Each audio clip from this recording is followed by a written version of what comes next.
Bonjour, je m'appelle Pierre Van de Kerkhove. Je suis enseignant en CM1, CM2 à l'école du centre de Bavay.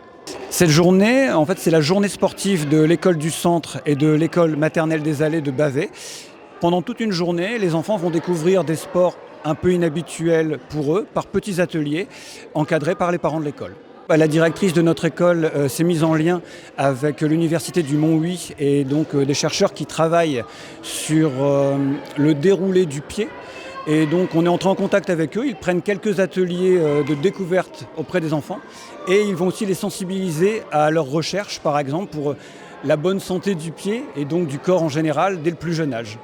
Bien, je m'appelle Sébastien Le Teneur, je suis biomécanicien et directeur du département santé de l'IT2S, Institut des transversalités du sport et de la santé. Donc ici, on est sur l'atelier qui est un petit peu le cœur de notre présence sur cet établissement.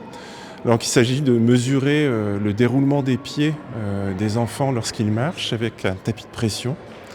On sait que la croissance du pied de l'enfant est non linéaire.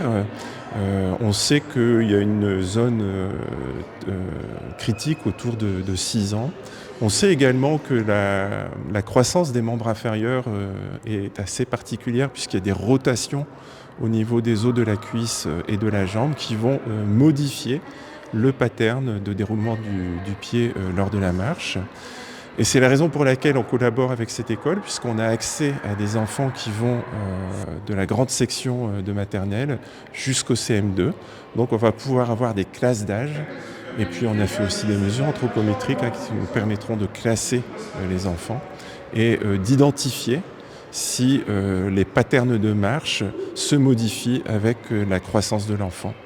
Donc l'objectif de l'étude, c'est d'avoir des données qui vont enrichir la connaissance scientifique sur la manière de marcher des enfants.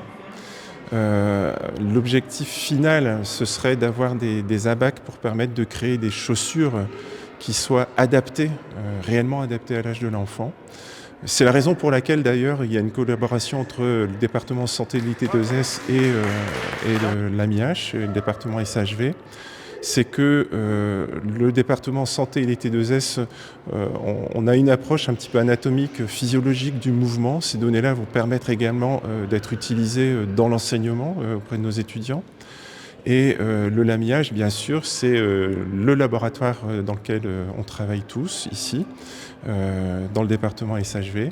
Et l'objectif, bien entendu, c'est d'avoir des données qui soient publiées pour être offertes à la communauté scientifique.